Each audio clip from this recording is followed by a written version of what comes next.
Hello बच्चों, मैं सुनील कुमार आप सबको स्वागत करता हूं अपने इस वीडियो में। ये 2021 का जो पूछा गया प्रश्न है उसी का सेट है संस्कृत का। इसमें से मैं 50 क्वेश्चन अभी कराता हूं और 50 अगले भाग में कराऊंगा।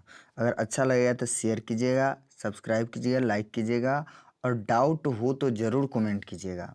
किसी भी संस्कृत से जुड़े हुए प्रश्न पर आप कमेंट बॉक्स में कमेंट कर सकते हैं। आइए इसका हम पहला प्रश्न देखते हैं। पहला प्रश्न जो है भारत महिमा पाठ, ठीक है। भारत महिमा पाठ प्रथम पद किस उपनिषद से किस पुराण से संकलित किया गया है। देखिए भारत महिमा जो पाठ है वह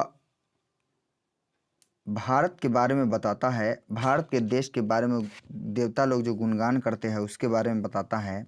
और भारत महिमा पाठ पुराण से संकलित है। इसमें से प्रथम 2 श्लोक, इसमें टोटल 5 श्लोक है, ठीक है। 5 श्लोक है। इसमें से प्रथम 2 श्लोक जो है ये पुराणों से लिया गया है। बाकी जो 3 श्लोक है वह आधुनिक हैं। आधुनिक कहने का मतलब है आधुनिक में वर्तमान समय में जो भारत है उसके बारे में चर्चा किया गया है। तो प्रथम 2 पद जो है ये पुराण से लिया गया है। तब प्रथम पद लिया गया विष्णु पुराण से और द्वितीय अगर पूछता तो हो जाता भागवत पुराण, ठीक है। नारद पुराण और गरुड़ पुराण की इसमें चर्चा नहीं है। आइए इससे एक और क्वेश्चन बन जाता है, पुराण की संख्या कितनी है। तब पुराण की संख्या 18 है। पुराण की संख्या कितनी है? 18 है। इससे और एक क्वेश्चन बनता है, पुराण की संख्या 18 है, उसके बाद आपको वेद की संख्या कितनी है। तब वेद की संख्या 4 है। और इससे हम एक और क्वेश्चन बनाते हैं, वेदांग की संख्या कितनी है। तो 6 है, ठीक है। चलिए अगला क्वेश्चन कहता है भारत महिमा पाठ में किस देश की महिमा का वर्णन किया जाता है। तो भारत महिमा पाठ में जो है भारत देश की वर्णन किया जाता है। इस भारत देश का वर्णन मिलता है। किस देश का वर्णन मिलता है? भारत देश का वर्णन मिलता है। और देवता लोग गीतों को गाते हैं। तो पूछेगा देवता लोग किस देश के गुणगान करते हैं, फिर भी भारत हो जाएगा।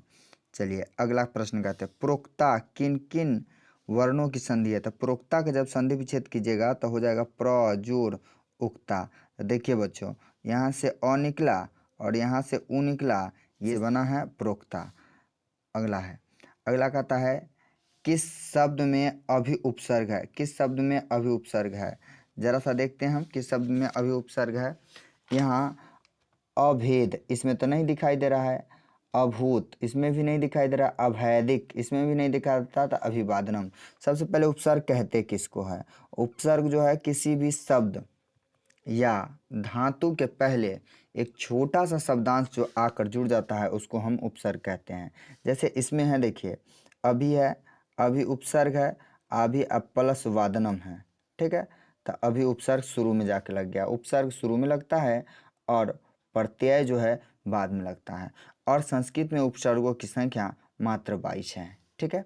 चलिए किस समास में सभी पद प्रधान होते हैं। किस समास में सभी पद प्रधान होते हैं। तो समास देखिए समास कई पदों का एक होना, जब विभक्ति चिन्ह छोड़कर एक हो जाता है तो उसको समास कहते हैं।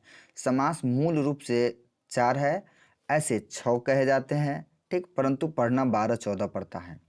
आइए तो हम देखते हैं, हम जानते हैं द्विगु है। पहले द्विगु को देखते हैं। द्विगु है तो संख्या पूर्व द्विगु होता है, अर्थात जिस समास का पहला पद संख्यावाची होता है उसको द्विगु समास कहते हैं। अव्ययीभाव है, जिस समास का पहला पद अव्ययी होता है उसको अव्ययीभाव समास कहते हैं। कर्मधारय है, जिस तत्पुरुष समास के समान विभक्ति लगती है उसको हम कहते हैं कर्मधारय समास। द्वंद्व समास, इसमें दोनों पद प्रधान होता है उसको द्वंद्व समास कहते हैं, ठीक है। तो द्वंद्व समास इसका आंसर, दोनों पद मतलब सभी पद प्रधान हैं। आइए अगला, शास्त्र कुशला का विग्रह क्या होगा। तो शास्त्र कुशला का विग्रह क्या होगा, देखिए ये 4 पाठ से लिया गया। संस्कृत लेखिका जो महिला संस्कृत लेखिका वाला है उसमें से लिया गया है। तो शास्त्रा कुशल ये होगा नहीं, ठीक है। समासिक विग्रह कहता है शास्त्रस्य कुशल होगा नहीं। अब क्यों नहीं होगा उसके बारे में बताते। देखिए शास्त्र कुशला कहने का मतलब है शास्त्र में कुशल। तो शास्त्र में कुशल जब विग्रह करेंगे तो हम सप्तमी विभक्ति लगाएंगे क्योंकि ये तत्पुरुष समास है। तो वैसा कोई ऑप्शन नहीं है, इसलिए एक ऑप्शन को बना दीजिए आप शास्त्रे, किसी भी ऑप्शन को बना सकते हैं आप। शास्त्रे कुशला। हम मान के चलते हैं बी। ऊपर एक आकार इसमें छूट गया है, ठीक है। चलिए, शैशवावस्था के संस्कार कितने होते हैं। अब शैशवावस्था के बारे में पूछता है तो सबसे पहले संस्कार है। संस्कार होते कितने हैं। संस्कार जो है 16 होता है। कितना होता है, 16 होता है। संस्कार के कितने प्रकार है, 5। संस्कार टोटल 16 होता है, जिसको 5 भागों में विभक्त किया गया। उसमें से एक शैशव अवस्था है। शैशव अवस्था में मुख्य रूप से 6 संस्कार होते हैं। और शैक्षणिका में 5 होता है, विवाह रूप में 1 होता है, मृत्यु में 1 होता है, जन्म से पूर्व 3 होता है। चलिए, पुंसवनम संस्कार कब होता है। अब कहता है पुंसवनम संस्कार कब होता है। देखिए, संस्कार पुंसवनम कब होता है तो कहता है मरणोपरांत। मरणोपरांत एक ही होता है, एक ही संस्कार होता है मरणोपरांत, वो है अंत्येष्टि संस्कार। अंतिम अवस्था में होने वाला संस्कार अंत्येष्टि संस्कार है। अंत्येष्टि संस्कार का मतलब होता है किसी भी शव को जलाना या दफनाना होता है। और जन्मों उपरांत शैशव संस्कार होता है, ठीक है। जन्म उपरांत कहने का मतलब जन्म से पहले। इसका राइट आंसर हो जाएगा जन्म से पहले। जन्म से पहले जो है 3 संस्कार होते हैं, गर्भाधानम, पुंसवनम और सीमंतोन्नयनम। अपनी उन्नति चाहने वालों को कितने दोषों को त्याग देना चाहिए। अपनी उन्नति चाहने वाले को 6 प्रकार के दोष त्याग देना चाहिए। कितने प्रकार के दोष, 6 प्रकार के। कहता है पुरुषेण हातव्या भूतिमिच्छता, निंद्रा, तंद्रा, भयम, क्रोधम, आलस्यम, दीर्घसूत्रता। यह 6 प्रकार के दोष जो है उन्नति चाहने वाले को या अच्छा चाहने वाले को छोड़ देना चाहिए, ठीक है। चलिए, अगला कहता है घर की शोभा कौन है। घर की शोभा स्त्री है। गृहस्थ से गृहदीप्तया स्त्रिया घर की लक्ष्मी, घर की शोभा स्त्री होती है। न्यूनाधिकम में कौन सा संधि है। देखिए, इसका संधि विच्छेद किया जाता है न्यून और प्लस अधिकम हो जाएगा, न्यून प्लस अधिकम, तो ये स्वर संधि हो जाएगा। कौन संधि हो जाएगा, स्वर। स्वर में भी कौन सा संधि है, दीर्घ संधि है। चलिए, तरयोका का संधि विच्छेद कीजिए। विसर्ग संधि है, तयोह जोर एक, तयोह रेक हो जाता है। चलिए, अगला प्रश्न कहता है समाज की गाड़ी कैसे चलती है। देखिए, समाज की गाड़ी कैसे चलती है तो समाज की गाड़ी पुरुष और नारियों द्वारा चलती है। मैत्रेयी कौन थी। मैत्रेयी जो है याज्ञवल्क्य की पत्नी थी। और इसके बारे में लौकिक संस्कृत साहित्य में लौकिक संस्कृत साहित्य कहते हैं बृहद अरण्यक उपनिषद में वर्णन किया गया है, जो दार्शनिक रूप से बताई गई है। अलसशाला में आग किसने लगाई। अलसशाला में अलसशाला के कर्मचारियों ने लगाई, जो वीरेश्वर मंत्री का कर्मचारी था। अलस कथा पाठ अहो कथमयम कोलाहल किसकी उक्ति है। देखिए, पहला आलसी कहता है, जब आग लगता है, लगा दिया जाता है कर्मचारियों द्वारा उस घर में, तो प्रथम आलसी कहता अहो कथमयम कोलाहल। तो द्वितीय कहता है तर्क देते हुए तर्क्यते यदस्मिन् गृहे अग्निर्लग्नो अस्ति। तो दूसरा उसका उत्तर देता है कि इस घर में आग लगा। अ प्लस ई के मेल से ए बनता है, लेकिन इसी में अ प्लस ऊ रहे तब बन जाता है ओ। इसी को पलट जाए, अगर ई प्लस अ रहे तब बन जाता है य। ध्यान रखिएगा, य में पूरा हलंत वाला नहीं बनेगा, ठीक है। चलिए, उन्नति शब्द में कौन सा उपसर्ग है। तो उन्नति में उन तो उपसर्ग होता नहीं है। इसको संधि विच्छेद किया जाए तो उत जो उन्नति होता है तो यहाँ हो जाएगा उत उपसर्ग। लंबोदर शब्द यस्य लंबोदरम लंबम उदरम यस्य सा का समस्त पद क्या हुआ, तो लंबोदर हो जाएगा। ये बहुव्रीहि समास है। प्रति के योग में कौन सी विभक्ति का प्रयोग होता है, द्वितीय। आपको पढ़ा है अभिता परिता शमया निक्षा हा प्रति योगे अपि द्वितीया, ठीक है। तो उसमें प्रति के योग में द्वितीय विभक्ति होता है। ऋषि भी तृतीया के बहुवचन। देखिए, भी लगा हो और विसर्ग हो तो तृतीया का बहुवचन होता ही है। वध किस लकार का रूप है, तो लुट लकार का रूप है। आइए, पटना शब्द किस शब्द से बना है। पटना शब्द पतन शब्द से बना है। गुरु गोविंद सिंह किस धर्म के गुरु थे। गुरु गोविंद सिंह जो है सिख संप्रदाय के गुरु थे। अयम किस शब्द का रूप है, इदम का रूप होता है अयम। पुल्लिंग में इदम का अयम होता है।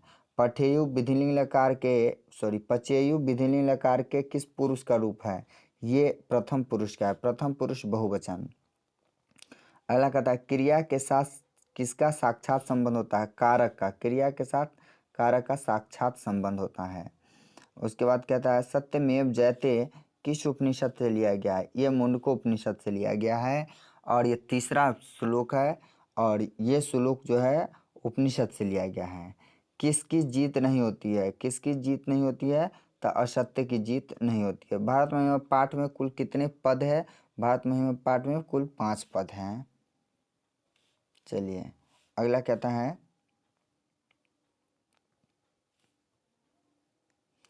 किससे सदा सेवित हैं?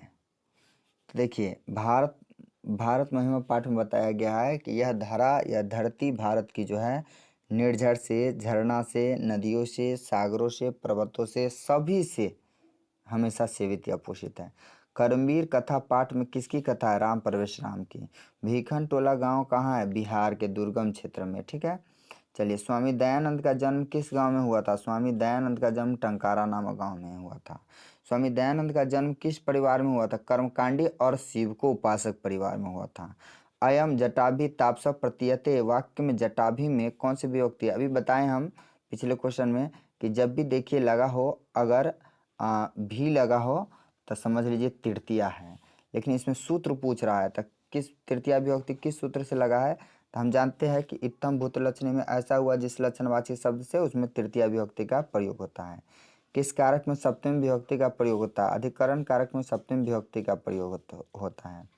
नैति किस धातु का रूप है? नैति किस धातु का रूप है? तो इन्नी का हो जाएगा। नारी में कौन सा प्रत्यय है? स्त्री प्रत्यय, तो इंगिन प्रत्यय हो जाएगा। पठ प्लस घ से क्या बनेगा? तो पाठ बन जाएगा। किम प्लस तसिल से क्या बनेगा? तो कुतः बन जाएगा। ठीक है। चलिए अगला कहता है मंदाकिनी वर्णम पाठ किस ग्रंथ से लिया गया? देखिए मंदाकिनी वर्णम जो है ये मंदाकिनी नदी का वर्णन किया गया है इसमें, और ये रामायण से लिया गया है। हमारे पाठ्य पुस्तक में रामायण से लिया गया है। रामायण वाल्मीकि रामायण से लिया गया है। वाल्मीकि रामायण के वन प्रसंगे है उसमें लिया गया है, लेकिन इसका सचरित्र वर्णन रघुवंशम में किया गया है, कालिदास के रघुवंशम में, लेकिन ये जो मंदाकिनी वर्णन पाठ है वह रामायण से लिया गया है। चित्रकूट की स्थित गंगा का वर्णन किस पाठ में है? चित्रकूट स्थित गंगा का वर्णन किस पाठ में है? मंदाकिनी वर्णन में। चित्रकूट नदी के किनारे जो मंदाकिनी चित्रकूट वन के किनारे जो गंगा नदी बहती है उसी को मंदार पर्वत से गुजरती है, था उसको मंदाकिनी कहा जाता है और उसी का वर्णन किया गया है। व्याघ्रपथिक कथा हितोपदेश किस भाग से संकलित है? व्याघ्रपथिक कथा में हितोपदेश जो है मित्र लाभ खंड से संकलित है और इसके रचनाकार नारायण पंडित हैं। इदम स्वर्ण कंगनम गृहात, यह उक्ति किसका है? ये होगा बूढ़ा बाघ का। ठीक है।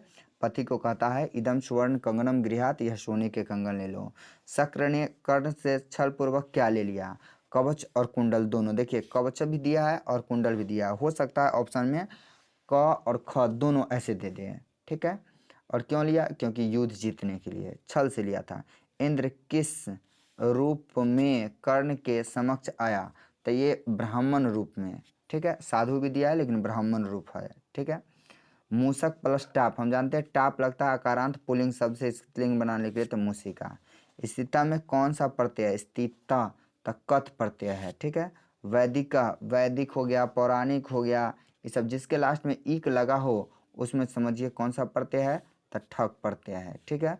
कत्वा प्रत्यय किस पद में है? कत्वा लास्ट में त्वा लगा रहता है। ठीक है। तो ये पठित्वा में हो जाएगा। अगर रक्षितम में पूछता तो कथ हो जाता, आश्रित में पूछता तो लेप हो जाता, दर्शनम में पूछता तो ल्यूट हो जाता। चलिए अगला कहता है दीर्घतमम पद में कौन सा तद्धित प्रत्यय है? दीर्घतमः, तमः है, देखिए तमः लास्ट में तम लगा हो तो तमः प्रत्यय। ठीक है। और अगर तर लगा हो तो तर प्रत्यय। अगर जैसे स्थन लगा हो, जैसे बलिष्ठा हो गया, गरिष्ठा हो गया, तो स्थन प्रत्यय है। ठीक है। और गरियान हो गया, महियान हो गया, यान करके लगा हो तो ईयशुन प्रत्यय है। चलिए अगला कहता है शांति किससे स्थापित होती है? शांति परोपकार से स्थापित होती है, स्वार्थ से नहीं होता है, न क्रोध से होता है, न अपकार से होता है, परोपकार से होता है। धन्यवाद वीडियो देखने के लिए। अगर आपको अच्छा लगा ज़रूर शेयर कीजिए, जो समस्या है कमेंट कीजिए, तब हम आपको उसका उत्तर ज़रूर बताएंगे।